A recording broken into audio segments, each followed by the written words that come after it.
We are Seven Truth. Seven Truth Entertainment. Samedi 8 mars 2025, nous sommes dans la commune de Sangalkam pour assister à l'inauguration de la Maison de la Femme. Ce, à l'occasion de la Journée internationale des droits des femmes. La municipalité organise, les femmes adhèrent massivement. Un projet aimé et bien salué par les femmes de Sangalkam, d'après Auré Baldé, présidente du mouvement Mozip Sangalkam. Monsieur le maire, permettez-moi tout d'abord de vous exprimer toute notre gratitude pour votre leadership et votre détermination à faire de ce rêve une réalité.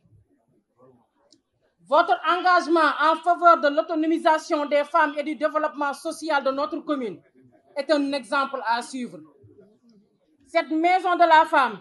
est bien plus qu'un bâtiment. C'est un symbole d'espoir, de solidarité et de progrès pour toutes les femmes de la commune. Madame la ministre,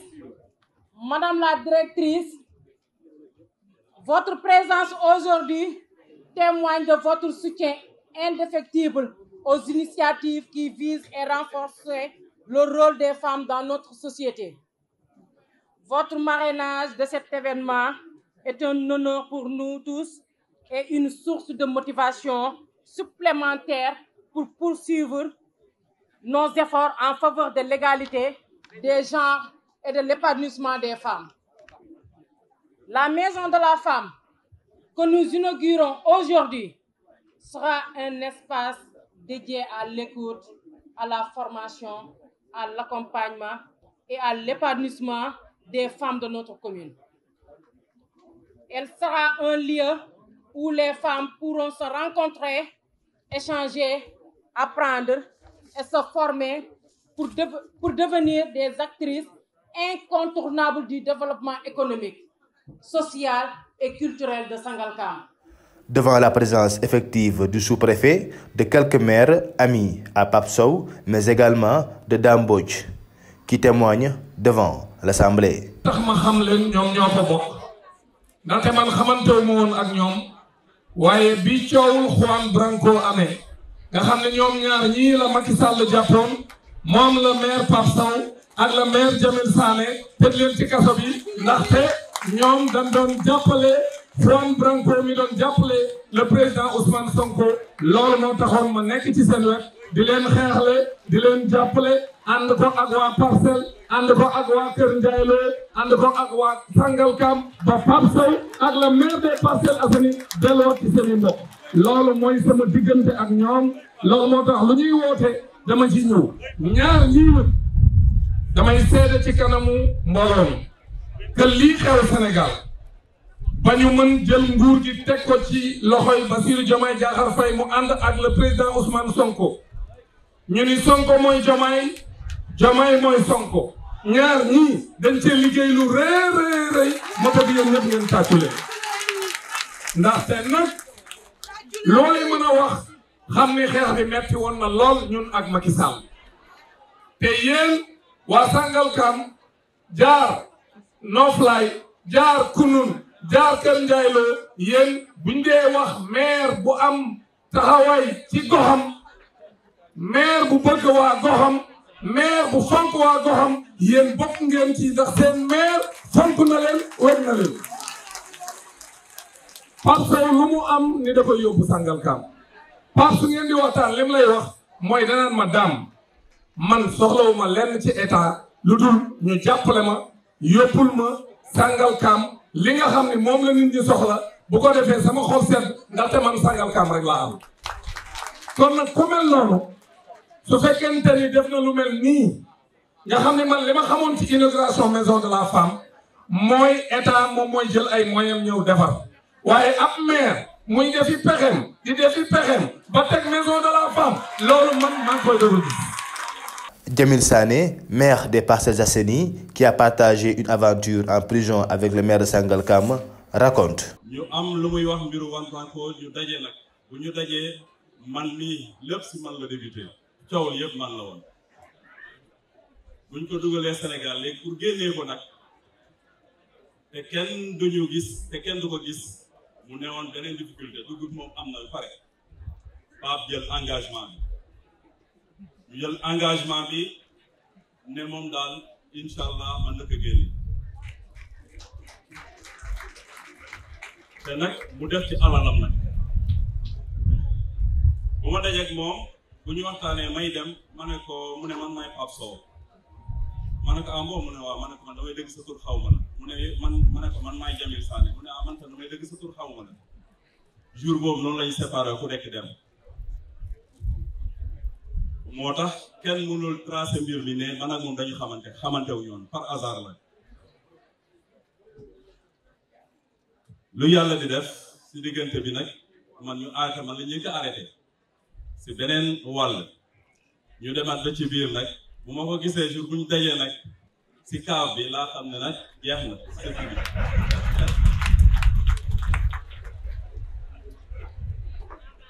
moo tax bu ñu dajee yàlla def bu ñu dajee gendarmerie ñuy wax ma ne leen coow li lépp du Pape du kenn man la évaluation da ngeen di xool lu weesu am na ñoo xam nekk nañ ci lu ëpp fukki at pourtant musuñu ko def te pourtant moom en si peu de temps réalisé na loo xam ne ñii si fukki at yi lu weesu fukki at mënuñu ko def si fànn yëpp la du point de vue au niveau de la santé am na lu mu fiy def aujourd'hui du point de vue social am na lu mu fiy def du point de vue de la jeunesse aussi am na lu mu fiy def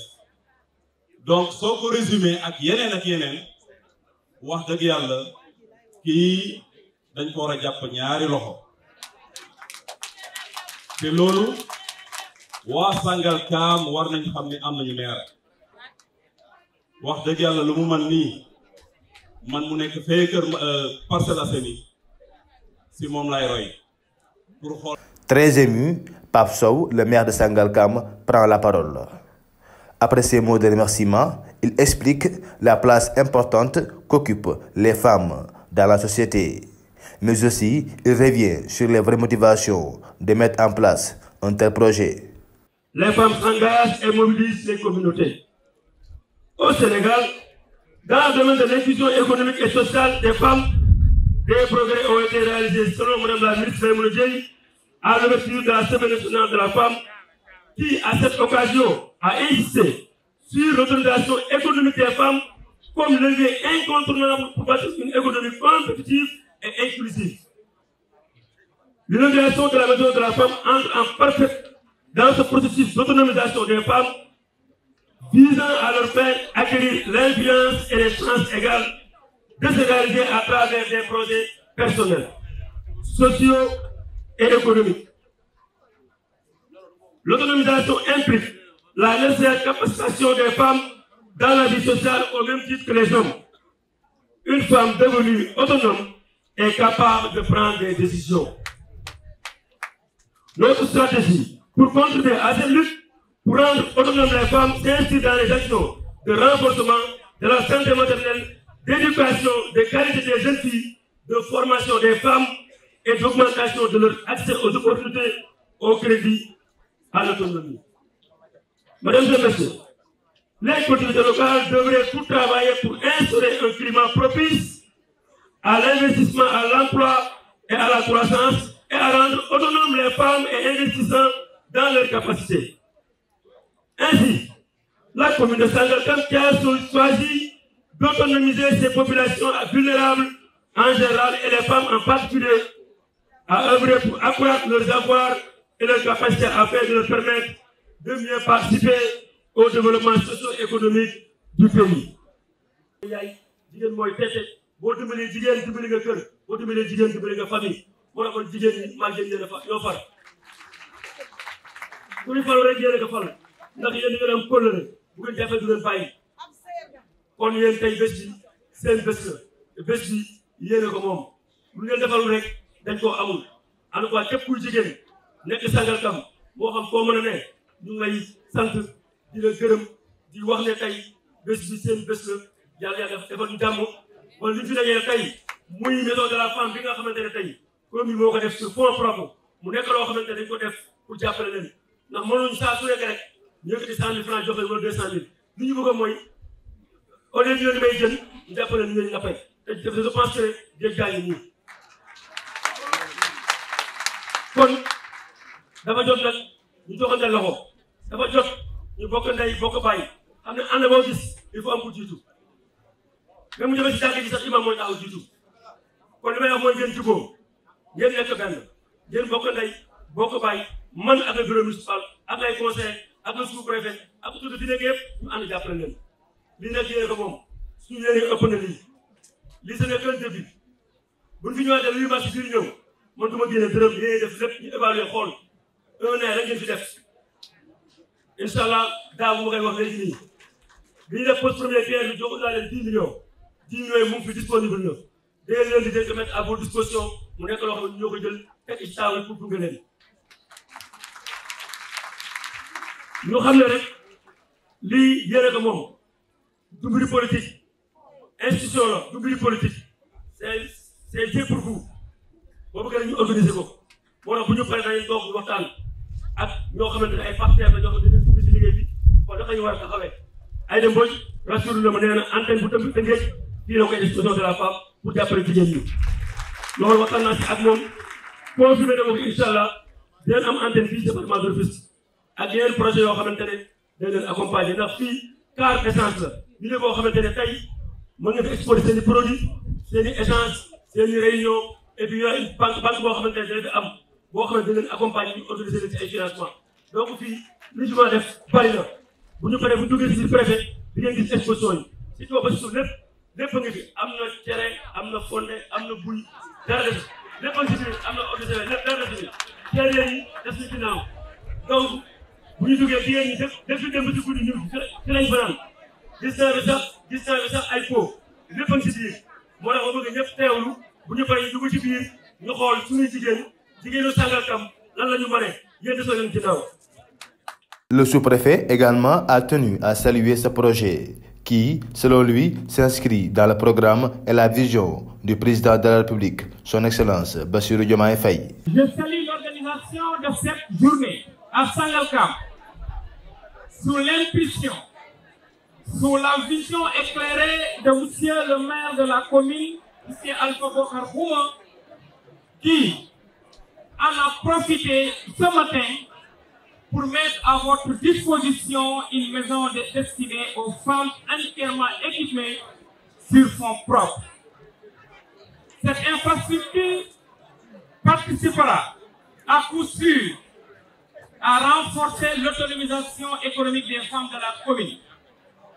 Cette belle initiative s'inscrit parfaitement dans la politique définie par son Excellence, Monsieur le Président de la République, Monsieur Bassirou Diomaye Diakhar Faye, et son gouvernement dirigé par Monsieur Ousmane Sonko, à travers l'agenda national de transformation Sénégal 2050. En effet, l'axe 3 du dit agenda vise surtout à renforcer davantage le capital humain et l'équité sociale. À travers cet engagement, l'État du Sénégal vise surtout à corriger les déséquilibres qui affectent les couches les plus vulnérables, parmi lesquelles on peut citer entre autres les femmes. Conscient du rôle fondamental des femmes dans le développement économique et social du pays, son Excellence, Monsieur le Président de la République, a rappelé lors du dernier Conseil des ministres l'urgence de finaliser le projet de loi relatif à l'autonomisation économique des femmes dans le but de leur offrir des cadres beaucoup plus élargis qui leur permettront de bénéficier facilement de formation, d'encadrement et de financement de leurs activités. We are 7 Truth. 7 Truth Entertainment.